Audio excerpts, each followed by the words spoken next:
Oke. Selamat siang Kakak Ngece.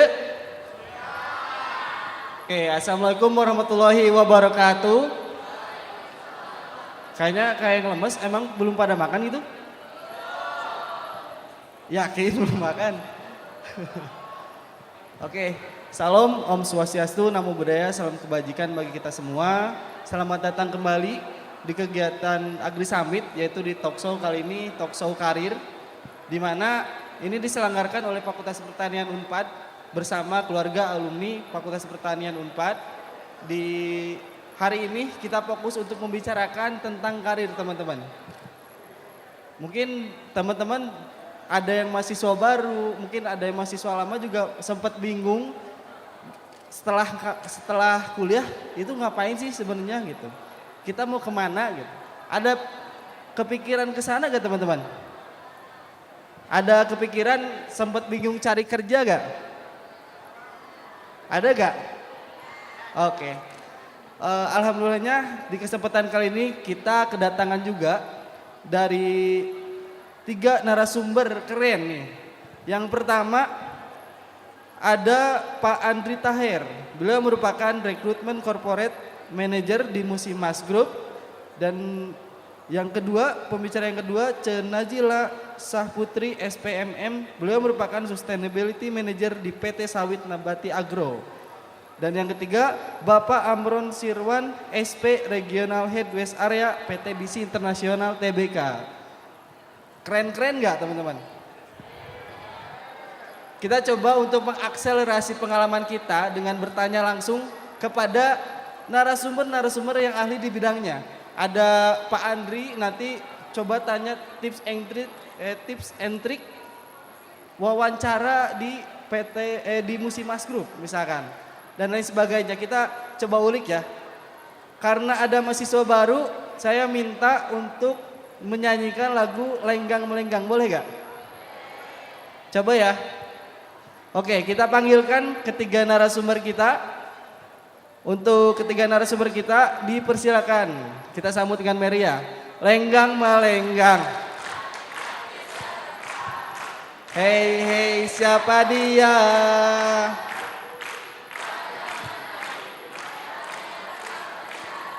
Hei hei siapa dia? Oke. Oke. Apa kabar? Ya, enggak. Langsung saja untuk duduk. Nah. Oke. Oke, ngomong-ngomong nih teman-teman. Di sini juga ada 2 alumni keren kita. Kang Amran ya. Kang Amran dulu merupakan alumni 98. Coba bayangin berapa tahun. Teman-teman udah lahir belum? Belum lahir ya. Terus ada Celia. Celia alumni Fakultas Pertanian angkatan 2005. Tuh, dari jurusan agribisnis. Kalau Kang Amran budidaya, pemulihan tanaman. Dan yang terakhir ada Mas Andre. Mungkin dari Musimas Group. Beliau merupakan HR-nya langsung nih. Nanti teman-teman boleh tanya-tanya gimana sih gitu. Kompetensi yang dibutuhin sama Musimas Group atau bahkan di perusahaan gitu. Karena kita di kampus ini sebenarnya untuk memahami dunia ini bekerja. Kan persaingan cukup ketat dan sebagainya. Sebenarnya apa sih yang dibutuhkan gitu. Oke, mungkin sebelum itu mau perkenalan diri lagi atau pengalaman-pengalaman? Oke, untuk pertama mungkin dari Mas Andre ini. Mas Andre kan banyak menggeluti bidang HR sebenarnya. Nah, apa sih yang kita harus siapkan untuk menghadapi dunia kerja, apalagi khususnya di bidang dunia perkebunan ya. Dunia perkebunan yang notabene wah itu sangat, kalau didengar-dengar juga banyak yang keras dan sebagainya gitu. Tapi coba ceritakan Mas kepada kami bagaimana sih sebenarnya dunia perkebunan gitu. Oke, terima kasih Arul. Selamat siang untuk teman-teman di sini. Oke, untuk persiapan untuk masuk ke kebun sebenarnya satu ya paling penting. Itu lebih ke mentalnya. Mental jauh dari kota. Hidupnya di hutan, jauh dari kota. Tapi tidak usah khawatir, kalau di kebun rata-rata sekarang fasilitasnya udah full. Bahkan boleh dibilang kota di dalam hutan. Jadi teman-teman cukup siapkan mental. Karena ini mental ini paling penting nih. Benar. Oke. Berarti kalau misalkan lingkungan kerja dan sebagainya itu seperti apa, Mas? Oke, kalau lingkungan kerja di kebunnya Musimas Group ya, itu biasanya kita udah multi etnis, jadi budayanya udah bercampur baur semuanya. Karena perusahaan kita itu base-nya di kota Medan, kebunnya ada di Sumatera, ada di Kalimantan. Jadi penerimaannya itu bisa dari seluruh Indonesia.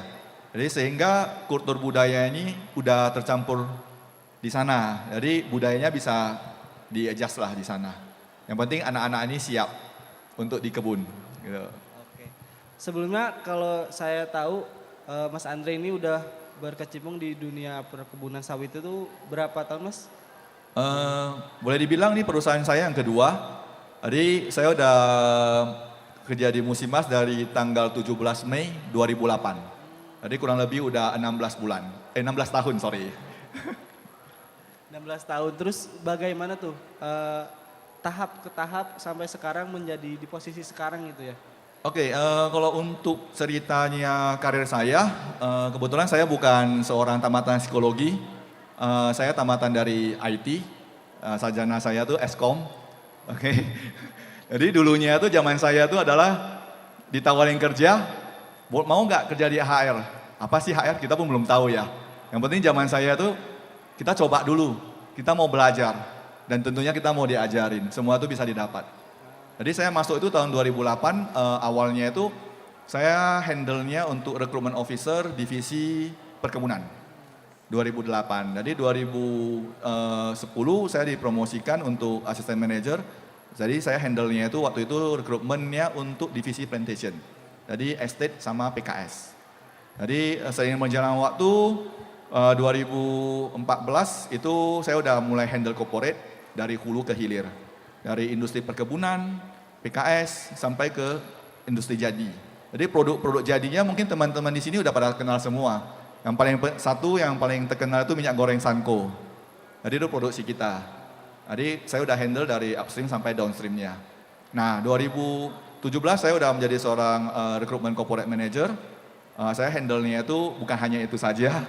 Saya handle-nya itu dari hulu, hilir, logistik. Jadi kebetulan di Musimas kita ada tanker, ada tabuk tongkang yang kita kelola sendiri. Dan juga ditambah dengan perizinan tenaga kerja asing. Seperti itu Pak. Itu adalah perjalanan karir saya. Oke, sebenarnya menjadi seorang HR untuk kriteria nih kalau calon karyawan dan sebagainya yang menjadi poin plus dari calon karyawan biasanya itu apa Mas? Oke, kalau untuk di Musimas, saya juga yakin dan percaya dengan teman-teman di sini semuanya juga mungkin kita satu visi juga. Bahwasanya kita di sini tidak mencari kriteria yang aneh-aneh, oke? Karena kita yakin kualitas kampus sudah sangat bagus sekali dari sisi akademis. Dan kita lebih banyak dari sisi ESR-nya itu kita lebih banyak menilai kesiapan si anak. Kesiapan si anak bagaimana dia siap enggak untuk terjun ke dunia sawit, siap enggak untuk bekerja di dalam perkebunan. Dan pastinya lebih ke mental, leadership dia, dan tentunya komunikasi. Karena itu beberapa hal itu yang paling penting untuk dunia perkebunan sawit, terutama sebagai seorang asisten lapangan. Seperti itu Pak. Berarti emang kompetensi hard skill itu emang harusnya dilatih gitu. Dan yang paling penting itu kemauan untuk belajar. Betul. Terus meningkat ya. Betul, karena kan di Musimas ini punya satu budaya, bahwasanya kita jarang merekrut posisi atas itu dari luar. Kebanyakan kita ada promosi dari bawah. Jadi kesempatan untuk teman-teman di sini terbuka lebar. Jadi teman-teman yang penting satu, mau belajar dan mau diajarin, dan juga mau berkembang bersama perusahaan. Perusahaan selalu menyediakan kesempatan untuk Anda. Contohnya saya ya, jadi saya bukan seorang tamatan psikologi, tapi saya dibekalin semua hal tentang psikologi. Dari untuk sertifikasi untuk penggunaan alat tes, analisa tulisan tangan, sampai ke analisa tanda tangan juga. Dan itu masih banyak lagi sebenarnya, seperti itu. Oke, beri tepuk tangan dulu buat. Oke, mungkin saya lanjut ke Celia ya. Mungkin saya sempat dengar kalau misalkan kesetaraan gender ada ketimpangan kesetaraan gender di dunia pekerja sawit nih Mungkin ada komentar dari Ece terlebih dahulu mungkin tentang hal itu atau mau lewat PPT saja? Punten? Oke. Oke. Saya izin berdiri ya. Soalnya banyak yang berlipat-lipat susah nanti ngomong. Akang Ece masih ingat tadi salamnya dari Kang Rangga, kalau saya bilang selamat pagi jawabannya pagi, pagi, pagi, luar biasa. Oke, kita coba lagi ya, ini mas jam-jam rawan ya. Jam-jam rawan coba kita bangunkan lagi sisa-sisa semangat yang masih ada. Saya ulangi ya, tadi pinjam yel-yelnya Kang Rangga. Selamat pagi. Atuh canda hari ya mak ya. Ayo ulang lagi, ulang. Ngerakeun. Ini ada yang bukan alumni Unpad ih. Jangan gitu. Ulangin ya. Sing tarik gitu. Coba ya. Selamat pagi. Pagi, luar biasa. Terima kasih, kita keprokan dulu baru dak. Iya. Ada yang dari luar Jawa Barat, luar Jawa. Ada yang dari luar Jawa? Ada? Atau jangan malu, dari mana? Cocok. Satu lagi. Dari mana? Palembang. Ada lagi? Dari mana? Dari Palembang. Ada lagi? Ada lagi 3 aja. Lainnya dari mana? Hah? Dari mana? Dari Lampung, Palembang, Medan. Ada yang tahu sawit enggak? Ini tinggal jangan yang 4. Yang 4 mah itu hari-hari. Ya, Ece ya. Ada yang tahu sawit enggak yang selain yang 4? Tahu? Kalau dibilang tentang sawit, yang terpikir di benak Akang Ece apa?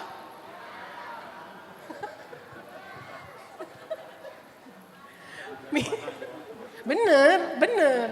Minyak goreng ya. Apalagi? Ada yang tahu nggak? Sok, ada yang selain minyak goreng yang bisa ngasih 5 contoh yang lain. Saya kasih saldo GoPay 50.000. Ayo, tunjuk tangan tuh. Ada nggak? Sebelah kanan, Cek. Sok, sini.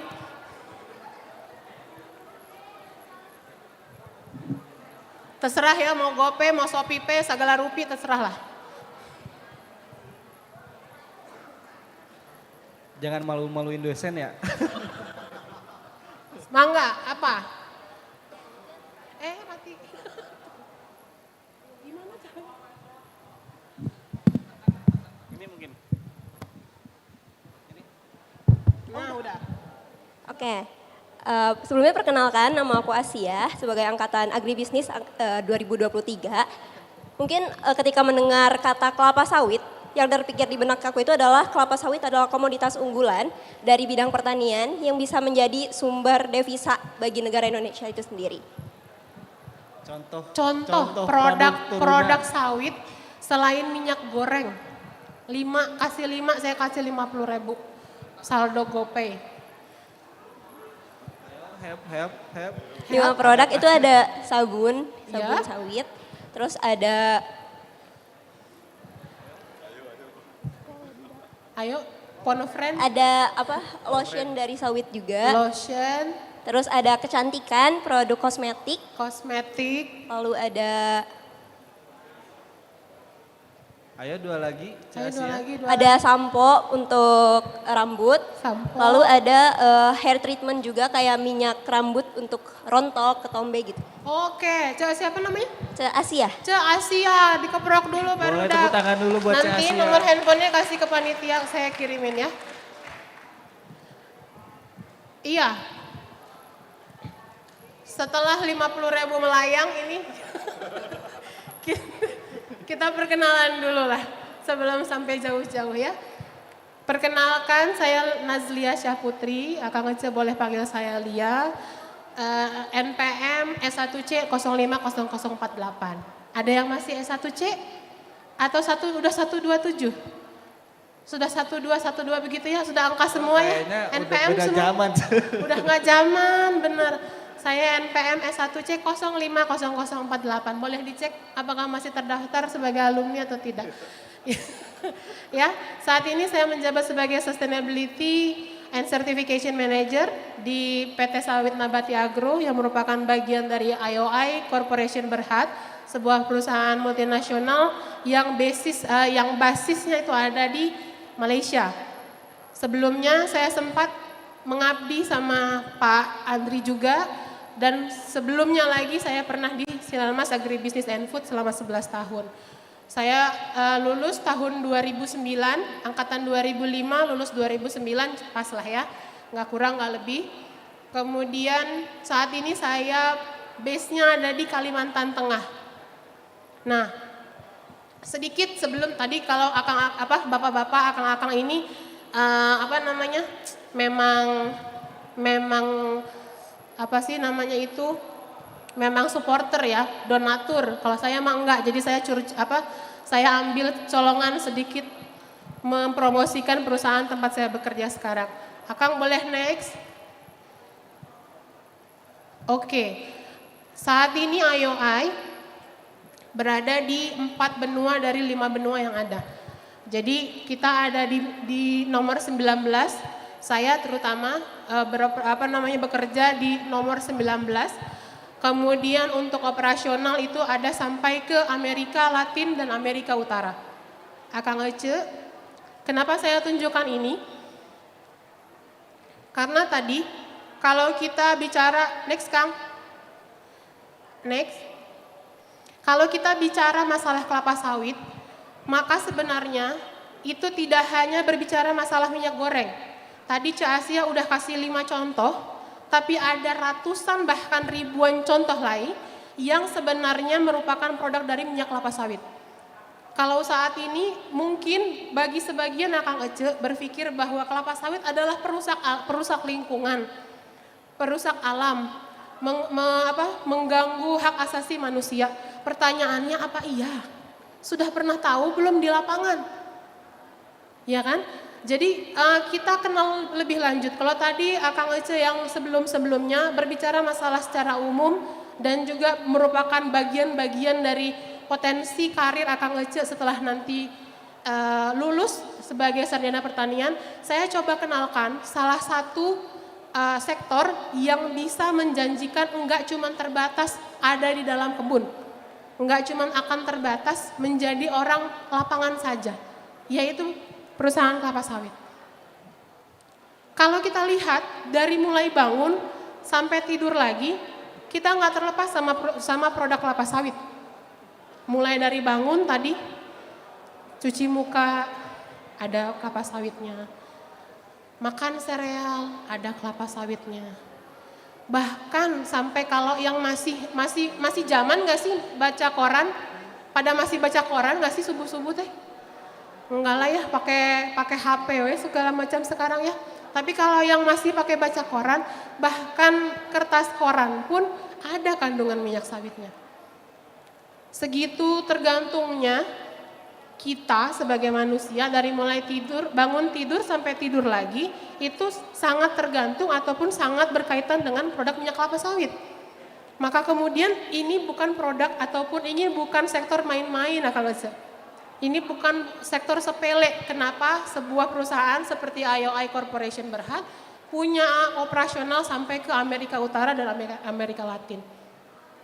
Itu belum cerita yang ini ya, mengenai anabul ya. Ada yang punya anabul? Ada, pada punya anabul. Berapa ekor?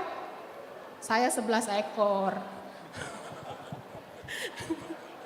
Sip, yang punya anabul, makannya pakai apa? Nggak dikasih ikan cuek kan ya, Akang?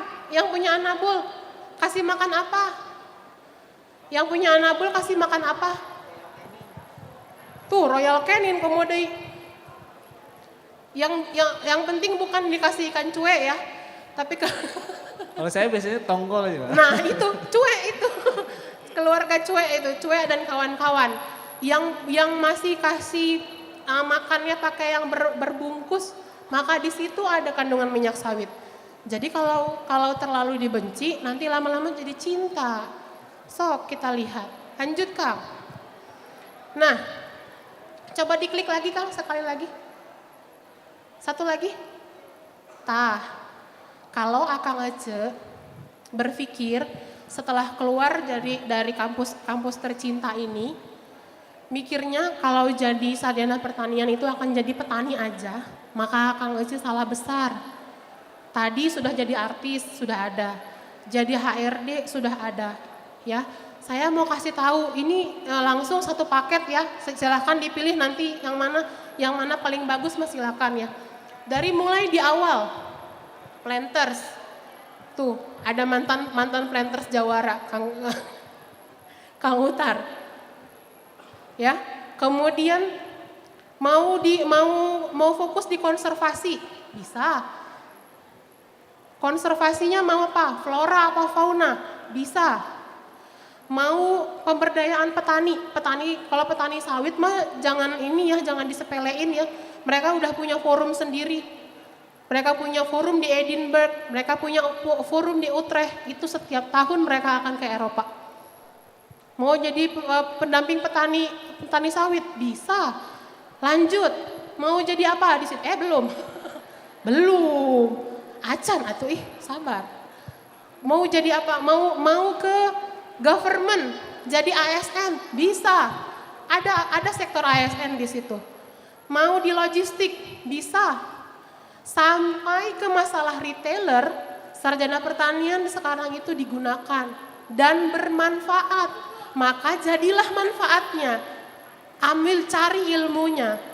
Jangan jadi yang biasa-biasa aja. Tadi kalau pemateri sebelumnya selalu bilang kan kalian harus punya kelebihan. Kalian sudah bisa petakan, saya mau ke sektor retail misalnya. Maka pada saat mau keluar, dalami sektor retail. Saya cerita sedikit ya, bagaimana saya lulus dari kampus tercinta ini. Saya di semester 7 sudah seminar 1 SKS. Seminar 1 SKS saya sudah cerita soal sustainability di sektor perkebunan. Waktu itu masih general. Skripsi saya, pengaruh penerapan standar RSPO, Roundtable on Sustainable Palm Oil, terhadap peningkatan kinerja pemanen kelapa sawit. Itu judul saya waktu skripsi. Dan kemudian saya masuk di sektor sustainability yang ada di kelapa sawit. Kita sudah bisa petakan, kita mau ke depan jadi apa? Pengennya kemana? Kalau memang jadi entrepreneur, fokuskan di entrepreneur. Kalau Akang Ece sekarang semester berapa yang paling tua? Yang paling semester banyak? Selain Kang Arul? Ada yang semester banyak, semester 5? Masih bisa ulin. Masih bisa main mah. Ada yang semester 7 ada? Ada? Oh iya. Ada lagi semester 9 ada? Ada? Ya semester 5 itu udah mulai ya Kang, udah mulai dipikirkan mau kemana. Jadi saya kalau pernah ngasih materi kuliah itu judulnya mau dibawa kemana.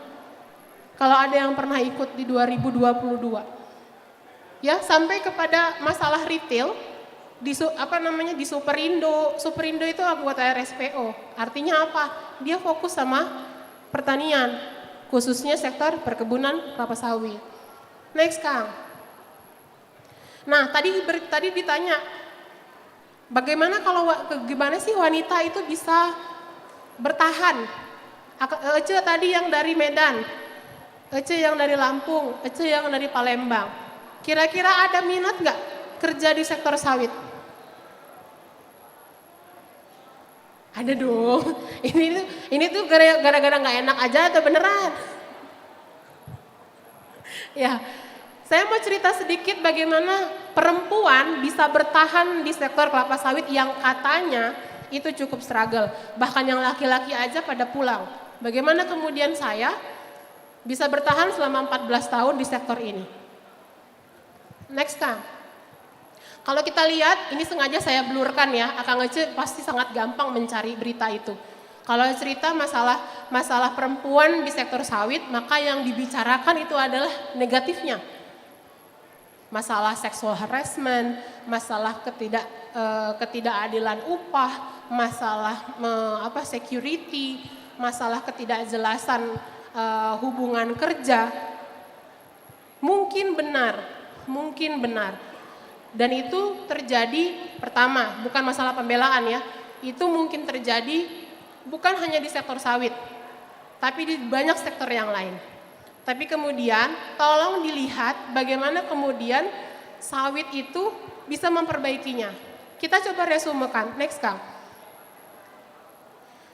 Yang menjadi masalah di sektor sawit bagi perempuan khususnya biasanya adalah 4 isu ini.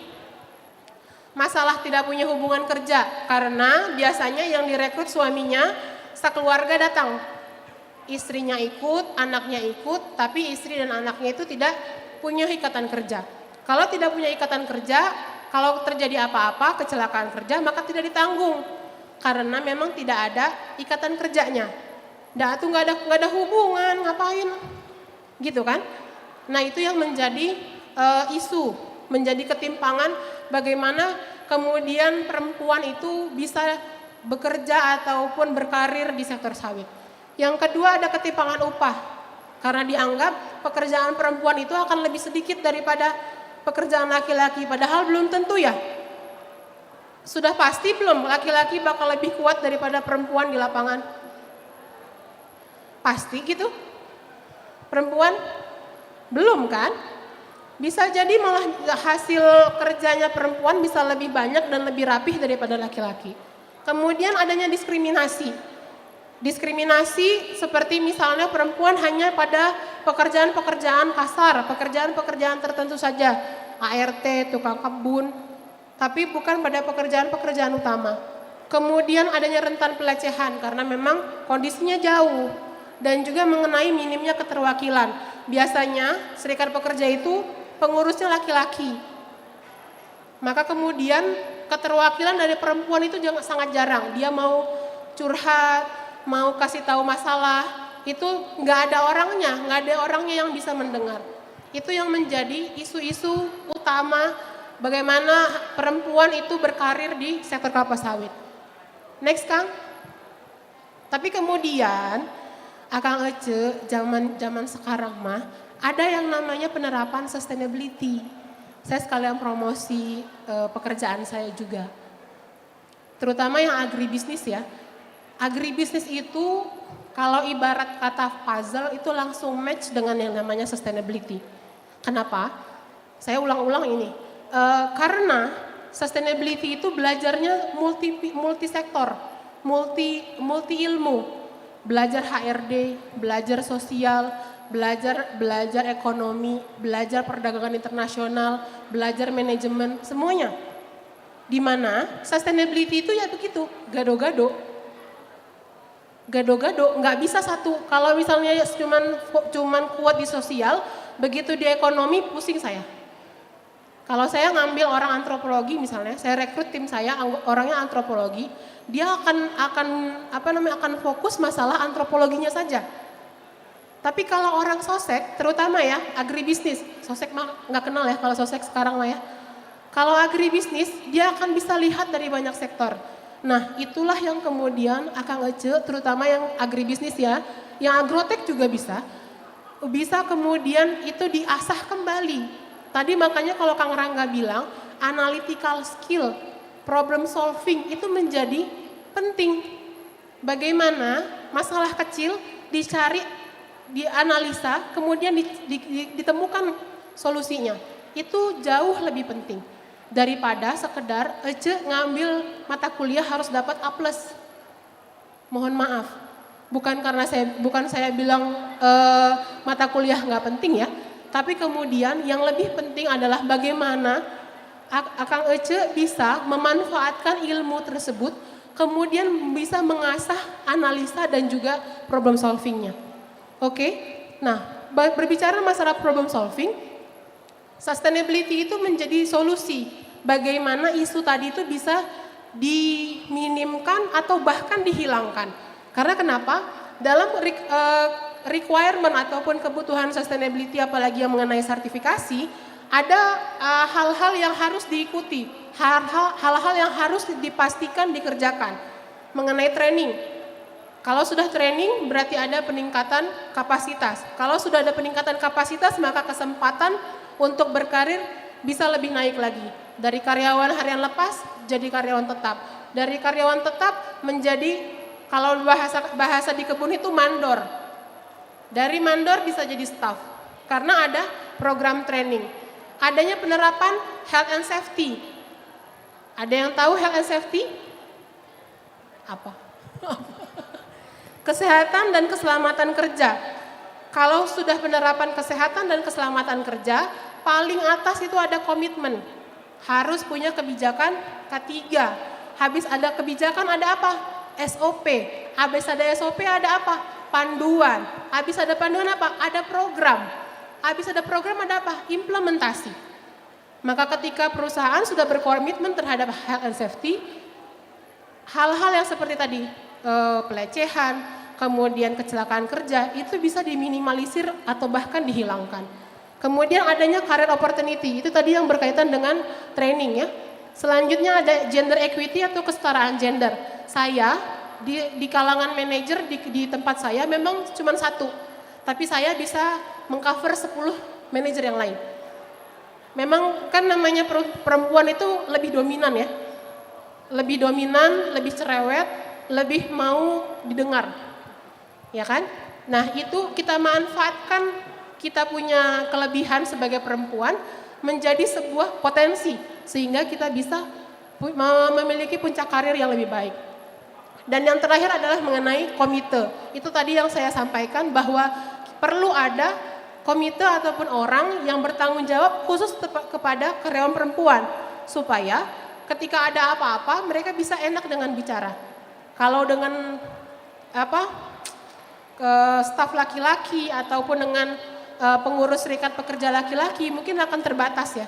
Tapi kalau ada yang perempuan maka itu akan lebih baik dan lebih lancar. Oke, next, terakhir kali ya. Ini saya tunjukkan, saya pinjam dari 3 perusahaan tempat saya mengabdi. Saya tunjukkan orang-orang yang charming, perempuan charming yang menurut saya berada di puncak karir. Ada dari Musimas, ada dari Sinarmas, ada dari AYWI.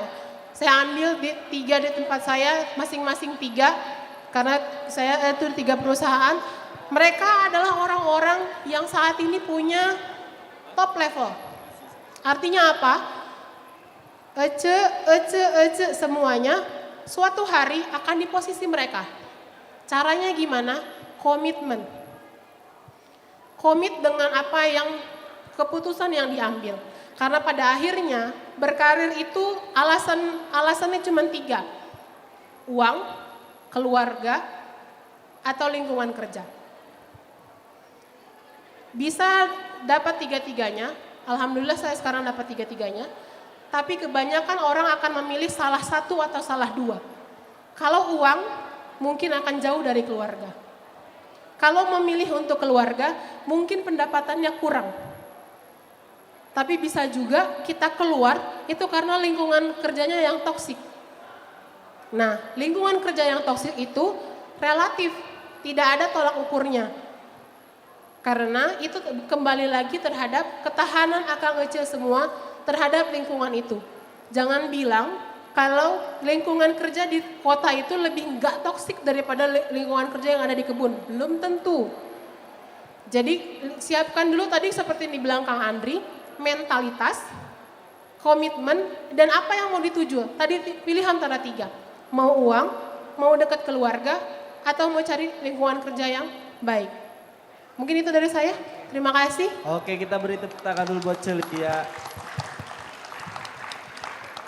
Wah, ini sangat menampar juga ya kita generasi Z nih. Tadi juga kalau boleh cerita di belakang panggung, saya sempat dikata-katain ini generasi Z ini emang kurang tahan banting nih.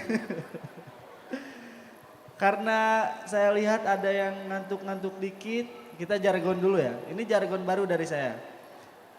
Kalau saya bilang Agri Summit 2024, Akang Ece bilang ada dong. Agri Summit 2024. Oke, sekali lagi. Agri Summit 2024. Oke.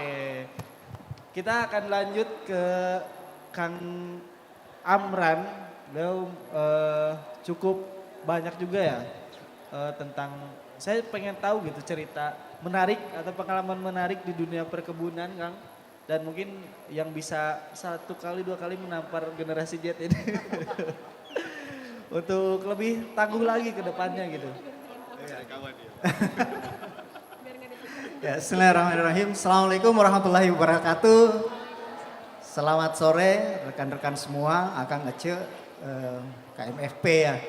Ya, jadi saya Amran Sirwan, Akang Ece sekalian. NPM-nya itu E1A98315. Masih ingat dong gitu ya.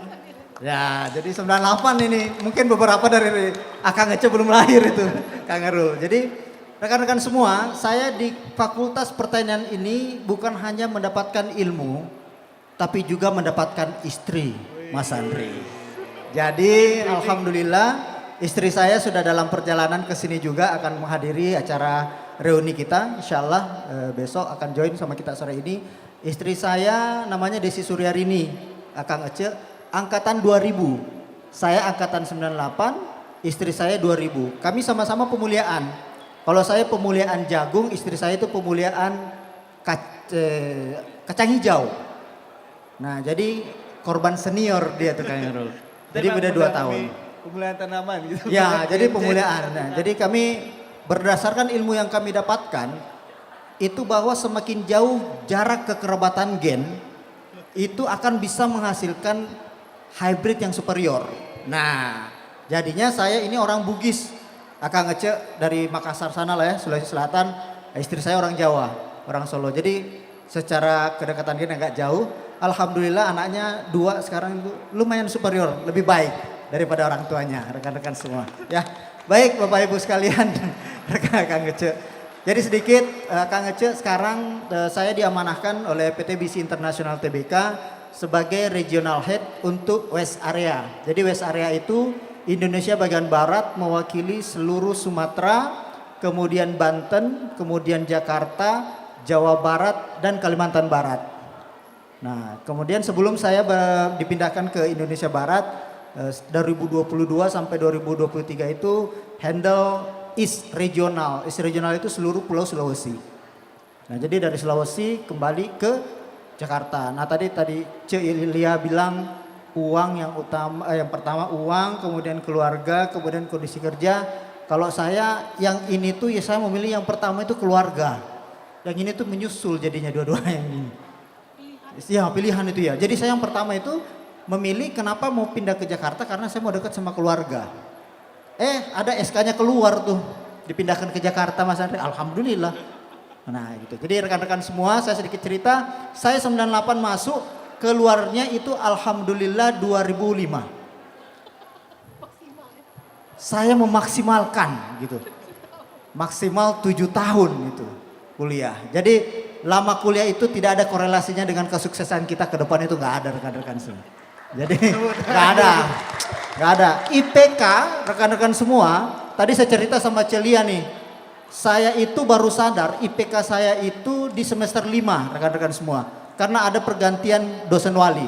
Dosen wali Pak Warid waktu itu sekolah ke luar negeri, saya diganti ke Dedi Ruswandi. Pak Prof Dedi. Pak Prof itu tanya saya semester 5 nih. IPK kamu berapa Amran? Saya bilang saya nggak tahu Pak. Kamu ke SBA, masih ada nggak sih SBA sekarang? Ada. Nah SBA, kamu cek SBA. Waduh saya pusing lihatnya. K, K, T, E, C. Saya jumlah IPK-nya itu semester 5 1,5 rekan-rekan semua. Alhamdulillah gitu. Jadi seharusnya ya nasakom 1,5 kata Pak Dedi waktu itu.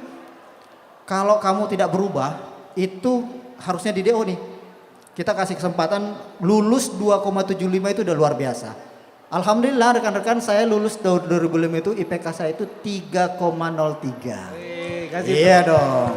Saya ingat rekan-rekan semua pesannya Pak Dedi itu bahwa tidak ada orang yang bodoh. Yang ada itu orang yang malas. Tadi Celi juga confirm seperti itu. Nah 2005 rekan-rekan saya kembali ke Makassar. Masuklah di PT BC International Tbk. Jadi saya berkarir dari 2005 sampai sekarang 2024. Nah seperti itu. Perjalanannya sama Mas Andre, saya rasa yang harus kita siapkan adalah mental kita. Rekan-rekan semua Mas Andre ya. Itu karakter kita, memang niat yang awal. Saya kalau ditanya rekan-rekan semua kok bisa sampai di perjalanan seperti ini? Jawaban saya simpel banget rekan-rekan semua. Saya masuk di BC itu dengan niat untuk membanggakan orang tua saya. Saya mau orang tua saya masuk di PT BC International Tbk. Orang tua itu dengan bangga menyampaikan ke orang yang bertanya kepada keluarga saya, anaknya kerja di mana?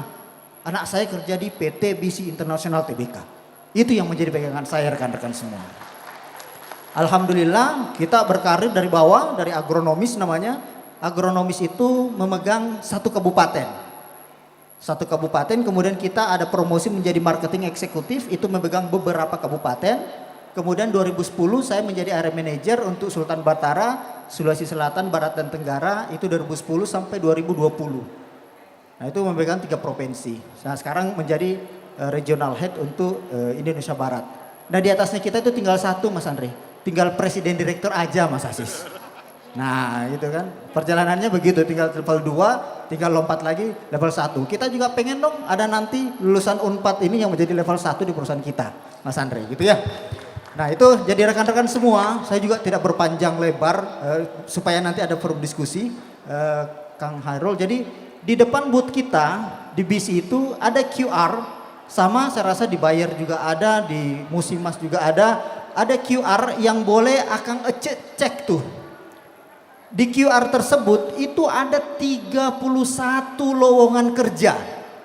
Di mana kita di BC International Tbk ini ada 6 sekarang divisi. Yang pertama itu untuk benih jagung dan padi hibrida, di bawahnya Mas Asis ini, field crop namanya. Kemudian ada divisi untuk pestisida dan sayuran. Kemudian kita ada kemitraan tuh, ada Mas Saiful di sana. Kemudian kita ada drone yang terbaru, kita ada drone juga, Alsintan sama kemitraan. Jadi rekan-rekan semua banyak sekali peluang yang kita bisa dapatkan nanti informasi di sana. Ada list 31 cowok, cewek, semua jurusan itu ada di sana.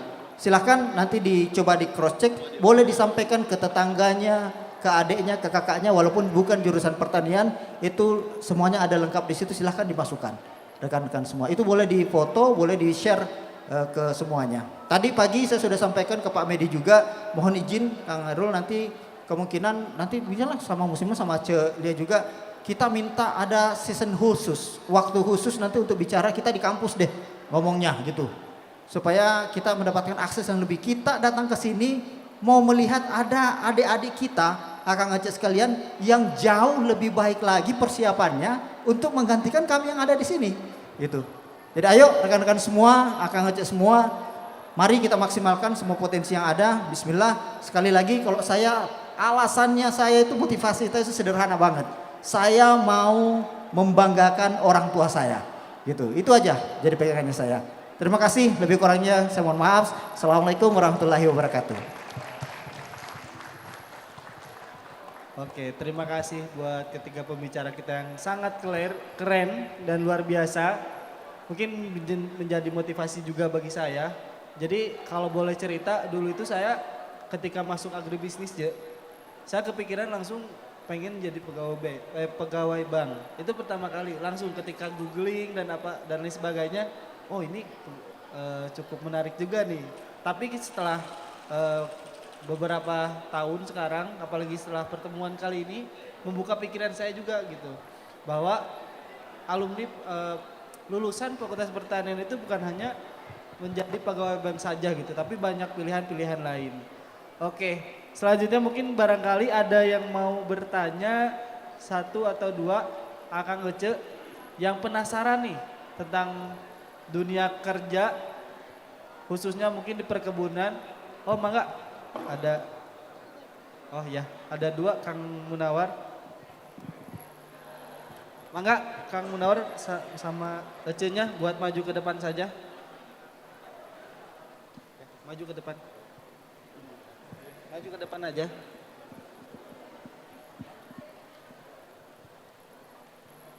Oke, perkenalkan nama sama mungkin jurusan lah atau apa.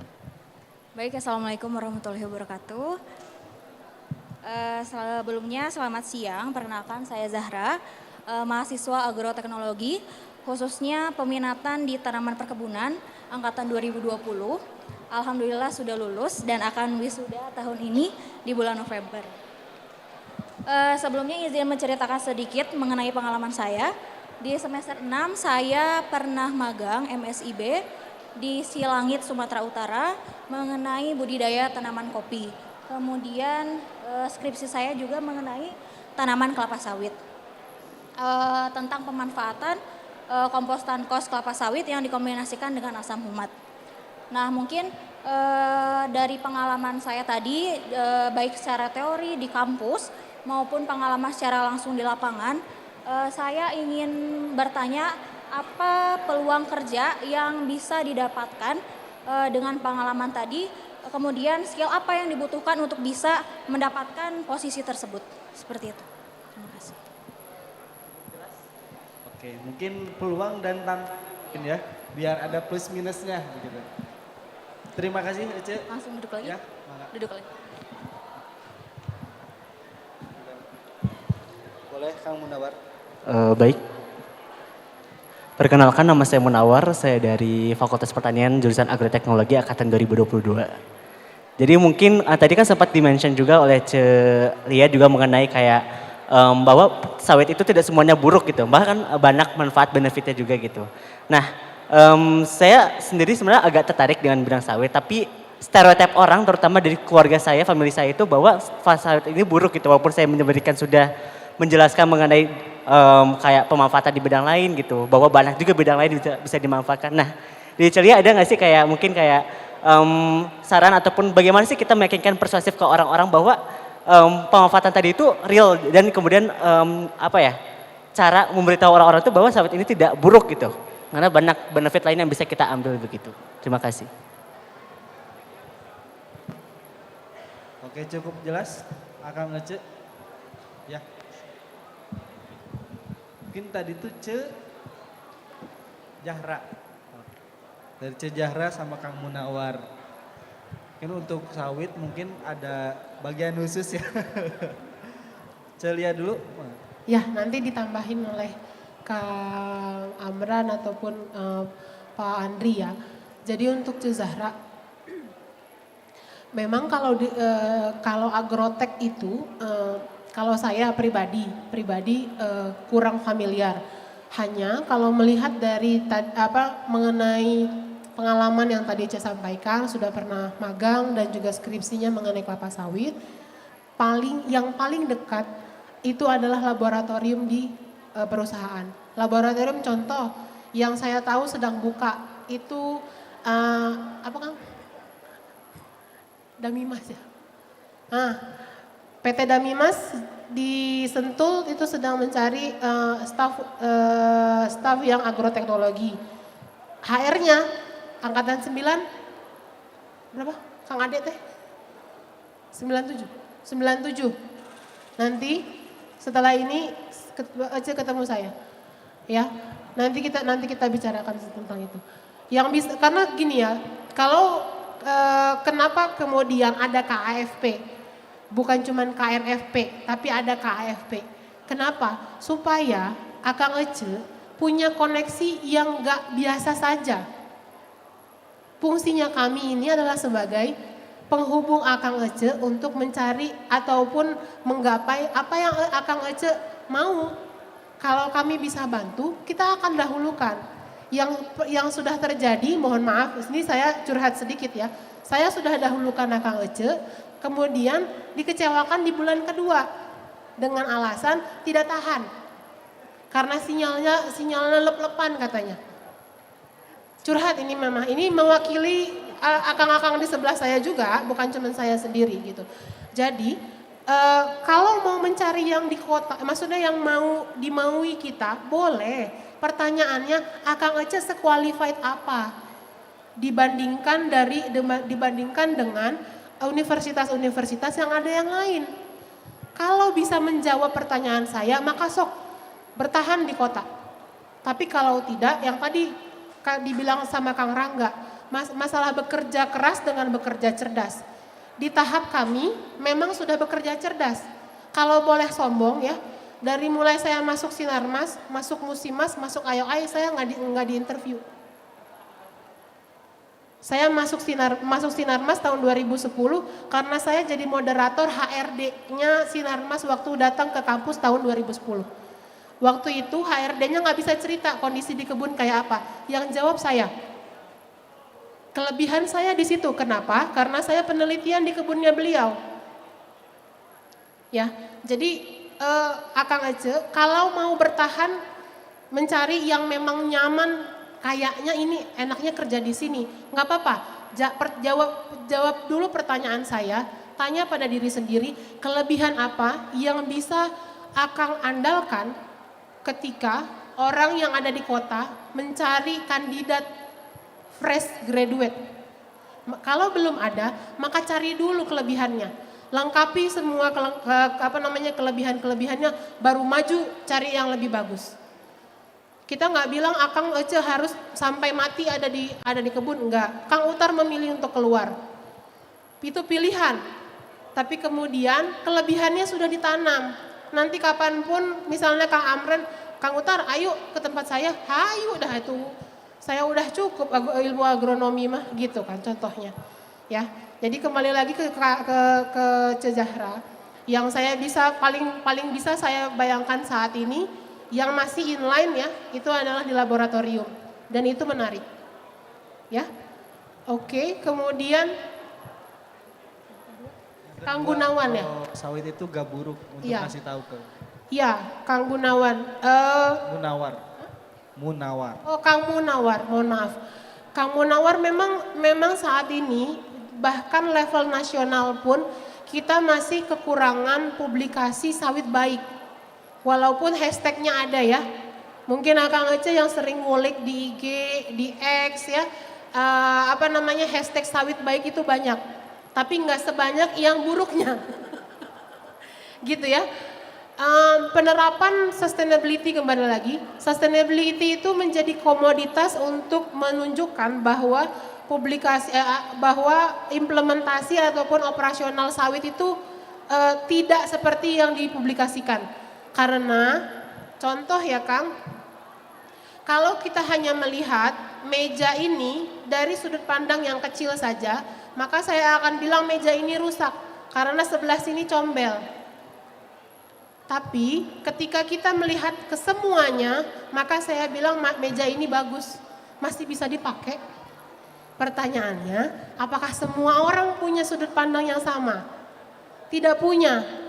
Kami menitipkan juga kepada generasi penerus, generasi muda Akang Ece yang aktif bersosial media, kemudian punya koneksi jaringan yang sangat lebih luas ya. Makanya kemudian sawit itu menggandeng kaum muda. RSPO itu menggandeng kaum muda, salah satunya. Supaya apa? Supaya mau ngasih tahu, sawit itu nggak seburuk yang kalian tahu. Yang tadi saya bilang, kalian hanya tahu satu piece dari meja ini. Maka kemudian karena dia combel, kalian bilang selalu meja ini rusak. Cobalah untuk berpikir, datang ke kebun sawit atau minimal googling bagaimana penerapan sawit baik, bagaimana kita segitu hati-hatinya menjaga karyawan, bagaimana kita segitu produktifnya menjaga best practice management ya, menggunakan bibit unggul, pestisida yang ramah lingkungan, itu ada buyer. Kemudian pupuk yang tepat guna, enggak asal-asalan. Bagaimana kita membuat training yang segitu kompleksnya, yang bahkan mungkin perusahaan komoditas lain tuh belum tentu lakukan hal yang sama. Gitu loh. Jadi Akang Ece yang punya informasi sawit baik itu seperti apa, saya buat namanya Women Empowerment Committee. Hanya untuk memikirkan bagaimana kesetaraan gender itu bisa kita wujudkan. Ada yang tahu? Enggak ada. Karena memang publikasinya kurang. Kami generasi-generasi tahun 2000-an ini udah mulai kurang main sosial media. Jujur aja. Ya kan? Instagram saya cuma bahas soal Palestina, enggak ada yang lain. Gitu ya. Jadi memang pada akhirnya kita butuh orang-orang baru, Akang Ece, yang lebih fresh, yang tidak hanya bekerja tapi juga bisa ikut mempublikasikan. Kalau ditanya gimana caranya, nah saya juga bingung gimana caranya ya. Karena memang sebenarnya publikasi itu banyak, tapi tidak tersebar luaskan semasif berita buruknya. Gitu ya, jadi saya mohon bantu retweet kah ataupun repost kah, apapun ceritanya, bagaimana bisa menunjukkan segitu usahanya. Karena kelapa sawit itu adalah komoditas unggulan Indonesia. Jadi kita jangan sampai kalah sama, ya perusahaan saya Malaysia juga sih ya. Agak pelan itu ngomongnya, digajinya dari sana. Jadi kita jangan sampai kalah sama mereka, karena dianggap kalau Malaysia sekarang udah mulai bagus nih. Tinggal masalah migran worker aja. Kalau di Indonesia nggak ada bagus-bagusnya. Gitu ya, jadi kita mari bekerja sama. Sarjana pertanian mau yang lama, mau yang baru, mau yang angkatan 98 ataupun angkatan 2024. Mari kita bekerja sama. Komunitas-komunitas unggulan di Indonesia kita publikasikan yang baik. Supaya orang tahu juga gimana baiknya komunitas-komunitas ini bisa beroperasi dengan seperti yang mereka mau. Environmental friendly, apalagi mereka minta social equity, everything, gitu ya. Baik, terima kasih. Oke baik, kasih tepuk tangan dulu buat Celia. Dari Mas Andri, ada tambahan barangkali? Oke, mungkin tambahan juga untuk pertanyaan Kang Munarwan ya. Munawa, oke, mengenai sawit itu baik. Yang pastinya sebagai gambaran untuk Anda, manfaat sawit itu sangat banyak sekali. Jadi mungkin kita jelaskan juga mengenai produk yang kita hasilkan saat ini, itu teknologi yang terbaru. Kita menggunakan limbah sawit menjadi batu bata. Dan itu adalah pertama di Indonesia, hanya ada di Musimas Group. Oke, itu adalah gambaran untuk Anda. Sehingga sawit itu bukan hanya untuk kosmetik, kebutuhan sehari-hari, bahkan sekarang udah bisa sampai ke bangunan. Bahkan bahan untuk plastik juga bisa, gitu. Selain itu juga saya tambahan untuk dari Celia, untuk kontribusinya bagaimana untuk sawit itu baik. Kontribusinya adalah paling gampang. Anda sebagai tamatan pertanian, ayo bergabung dengan perusahaan sawit. Itu paling penting. Karena saat ini anak-anak pertanian begitu mampir ke booth ya, Pak ini cara kerjanya gimana? Pak, hari kerjanya bagaimana? Pak, di hutan ada sinyal enggak di dalam kebun? Pak, ada tempat tinggal enggak? Pak, ada ini enggak, ada itu enggak? Gitu loh. Tapi kembali lagi, Anda sendiri sebagai seorang tamatan pertanian harus dong kembali ke namanya pertanian.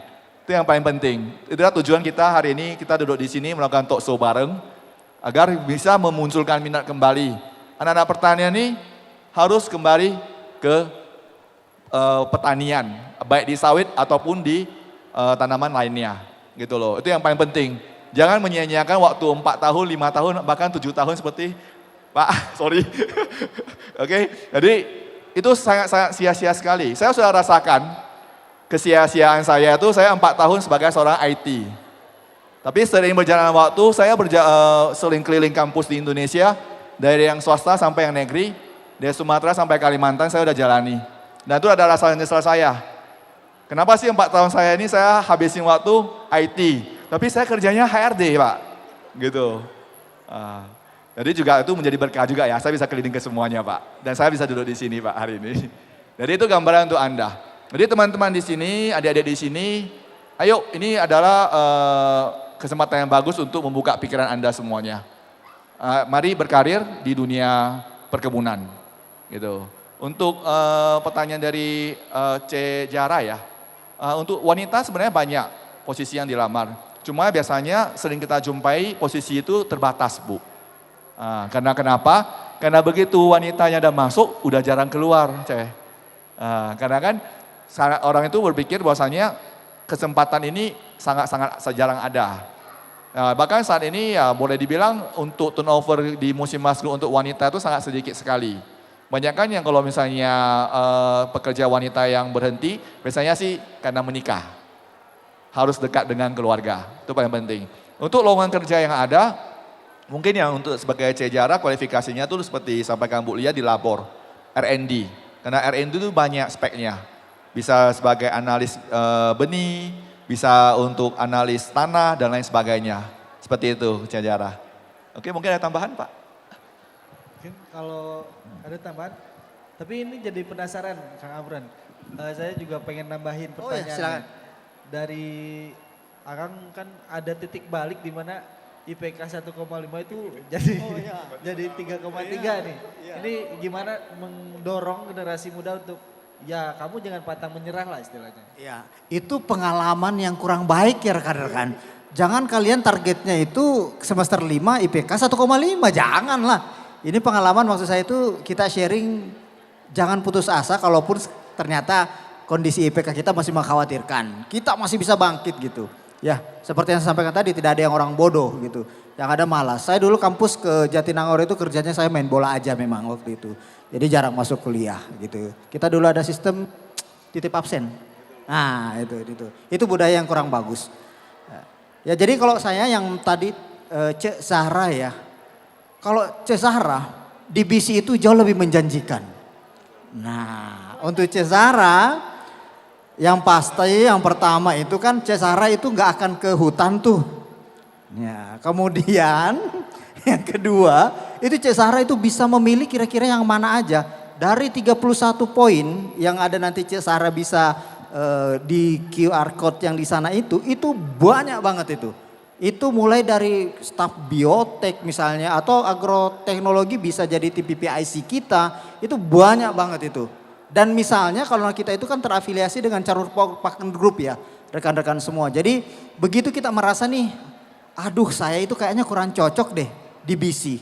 Jangan khawatir rekan-rekan semua, karena kita terafiliasi dengan Carun Pokpan Group, itu boleh itu disampaikan ke atasan langsungnya, kita bisa mencoba mencarikan ternyata jenjang karir yang lebih baik itu misalnya di ranah yang divisi yang lain. Karena di kita itu banyak banget gitu, ya di Carun Pokpan sendiri. Jadi Cesara selain dari Mas Andri di sini ada Celia juga, itu menjadi fokus utama, kami juga jangan terlupakan. Silahkan di QR code itu siapa tahu malah nyantol. Saya lagi butuh orang di Jakarta, benar gak Jab? Benar gak Jab? Nah kalau begitu tanpa tes itu boleh kita proses ini Jab. Kalau boleh, ya boleh kasih ini gak goodie bag? Ada, tolong goodie bag dong.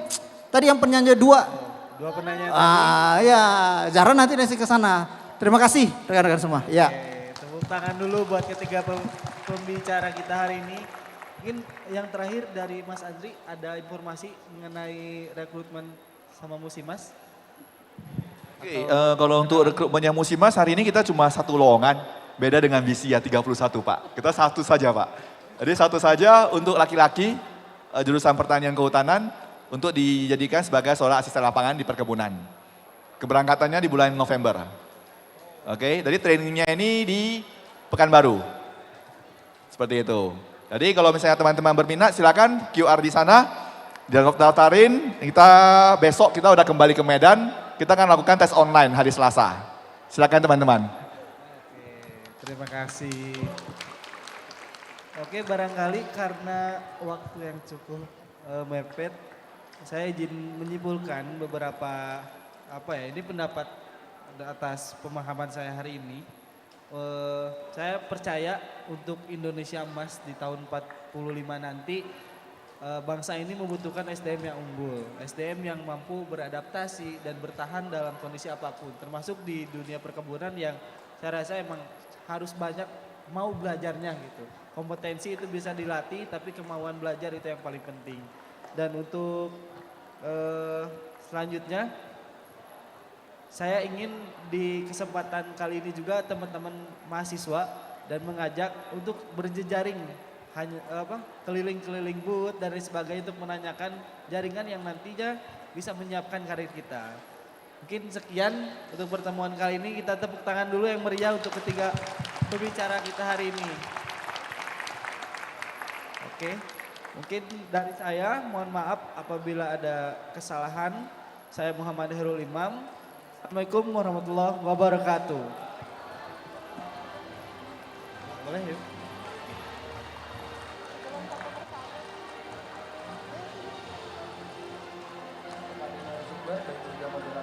Untuk tetap di tempat, boleh untuk foto bareng dulu.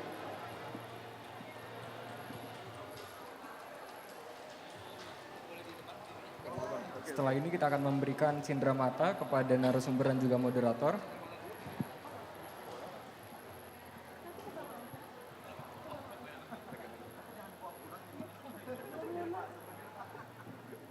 Kita kelihatan nggak ini?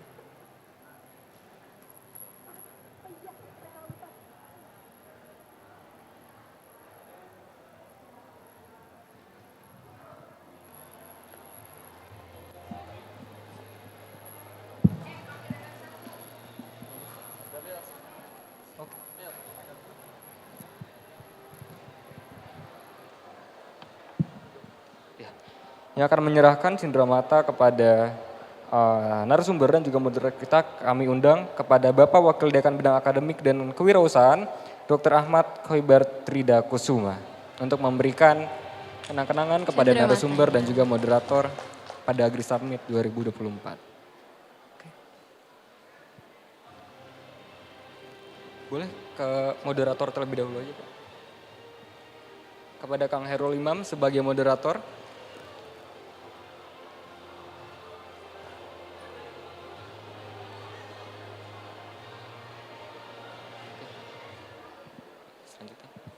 Selanjutnya kepada pemateri.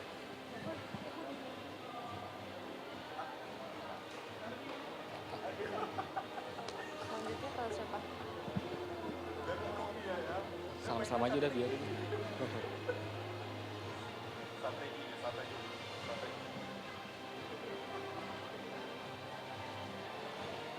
Baik, terdapat sesi foto bersama terlebih dahulu.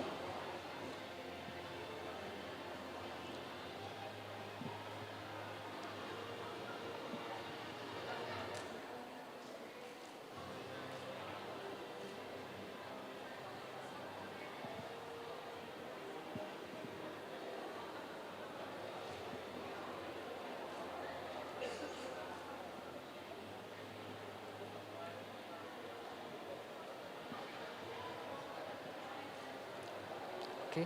Setelah ini kepada narasumber dan juga moderator beserta dengan Pak Trida diharapkan untuk dapat berfoto bersama terlebih dahulu secara bersamaan.